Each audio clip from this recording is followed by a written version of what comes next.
it. I apologize. That with that, right now when we do residential childcare, and those have to go through a use permit process for it. We have, we have group homes, behavioral homes within that.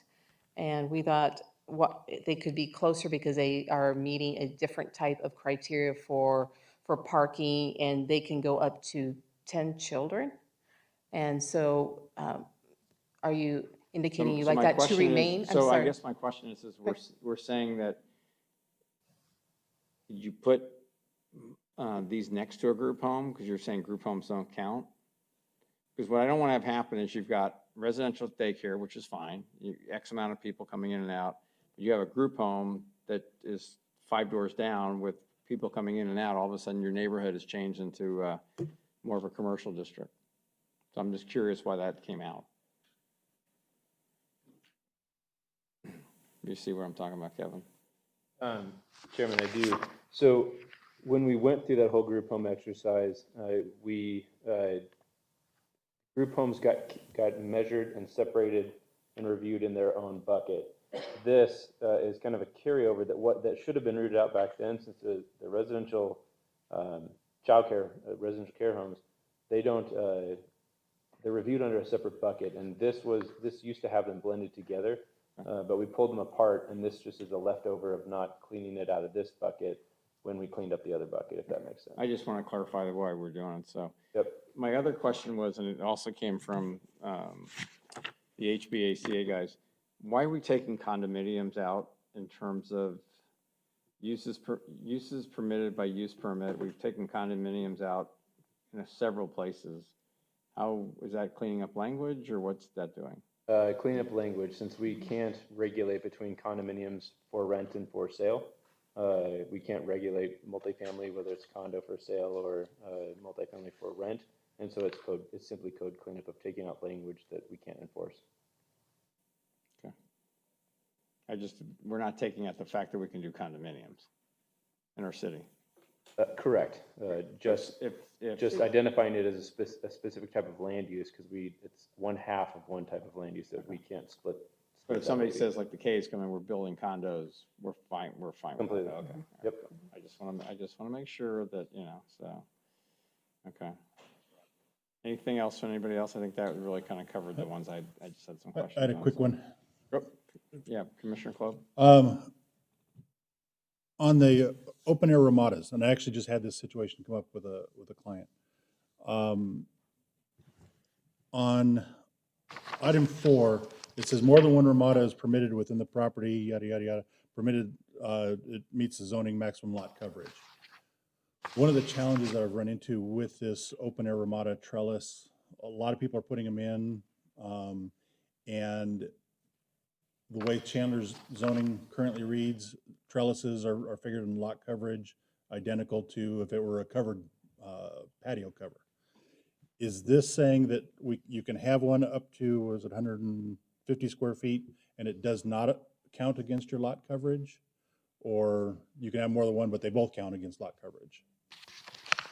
They all count towards lot coverage. So once you put the cover on there, the trellis, and used as shade, and you have, the post, but a trellis, that still is counting towards a lot coverage. Is that So, what? So there's still 150, there's always been 150 square feet to the perimeter of it. And then if you have a trellis that, just for plants that are like this, that's not counting. But once you start having a physical structure with poles and a roof or trellis, whatever that may be, that is under the definition of an open air ramada.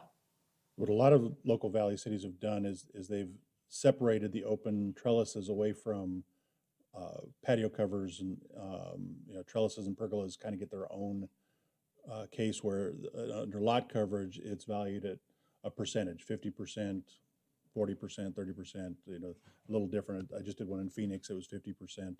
Or you could have an architect actually calculate exactly how much coverage, and they have to seal it and so on, and the city would accept that. But just as a blanket, there is a percentage. And some of these homes that are some older in the developed communities that were built in the 70s and 80s, what we're finding is these are people that want to stay here, they want to remodel, they want to add on, but they built a trellis and then the trellis is working against them in their ability to add on, but they need the shade in their backyard. So they're actually having to choose, do I do this, tear the trellis down, or do I move into another community? And so I've actually had this scenario come up probably 3 or 4 times in the last couple of years. Concept is simply that if it's a solid roof, counts just like a patio cover would. Yeah. If it's open trellis, there's some mathematical equation to determine its You give 'em a little true bit of a break. coverage of lot. Interesting concept. We'll take that and go take a look at that. Phoenix I think they've done it pretty well. You might want to take a look at what they've done.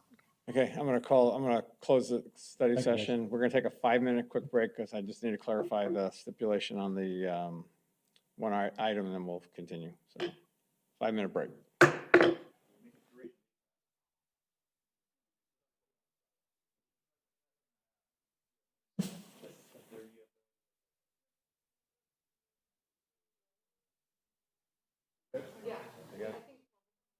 Have language?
Chairman Human, Here. Vice Chair Rose, Here.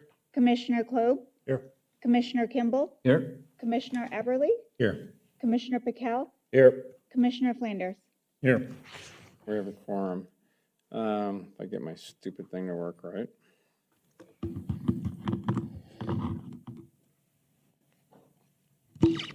Come on.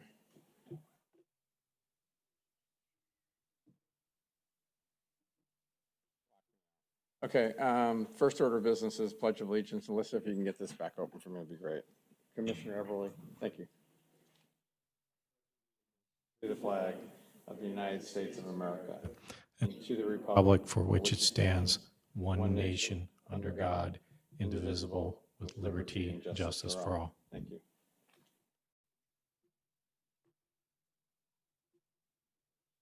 Oh, thanks. We're good. I'll just use it after here. It's fine. Okay. Staff, do you want to, approval of minutes, sorry. Can I have a motion to approve the study session and the regular minutes of Wednesday, May 6th, if there's any questions or changes? Motion so approved. I mean, motion so, Take a deep breath, we'll be okay. okay, let's try this again. This is not my first meeting. Motion to approve the study session and regular meeting minutes from the last meeting. Okay. I have a motion, do I have a second? Second. Second from Commissioner Klob. Any further discussion on the minutes? All those in favor say aye. Aye. Any opposed? Motion carries unanimously. Next item on the agenda is our action items. To the audience, before this meeting, we had discussion on the 3 different items. I'll let staff read the items into the record, please.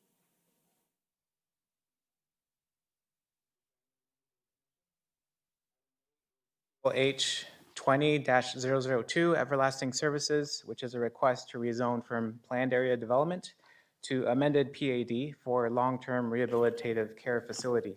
The site is located at the northwest of the northwest corner of Chandler Boulevard and McClintock Drive. Staff recommends continuance to the July 1st Planning and Zoning Commission meeting. Item B is PLH 20-0021 and PLH 20-0020 Town Fry.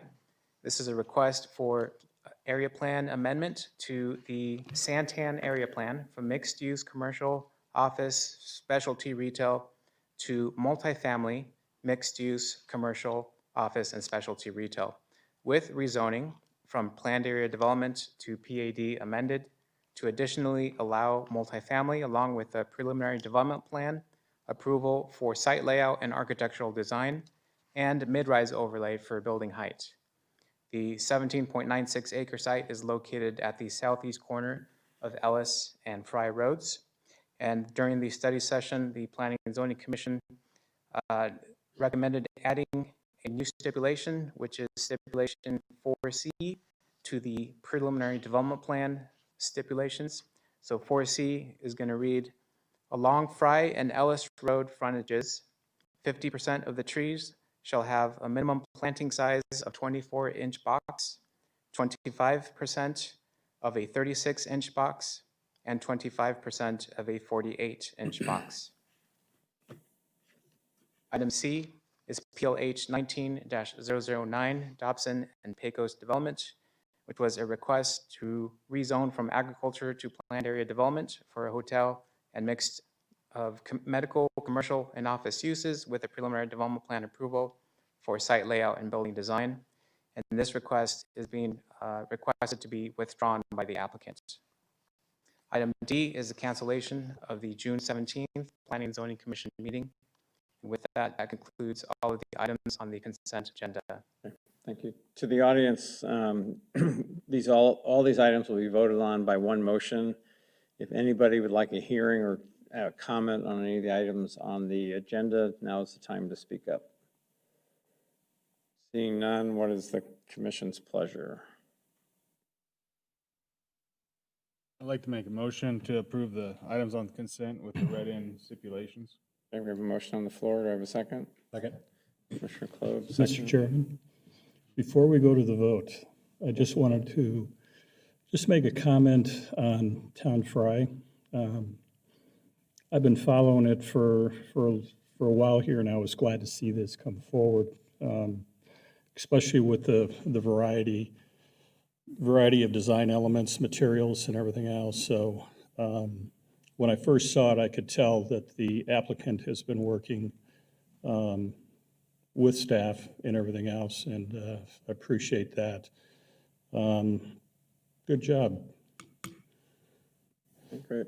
And I made my comments earlier during study session. I think it's a great addition to North City to really help redevelop the mall and keep the mall healthy, adding 400 units of high-quality residential within a half a mile, so you can go walk and, eat and everything else. So no other comments? All those in favor of the motion, say aye. Aye. Any opposed? Motion carries unanimously. Members' comments. Next, Kevin, anything tonight? Okay, next meeting will be Wednesday, July 1st, 2020. Please be safe out there. Meeting adjourned.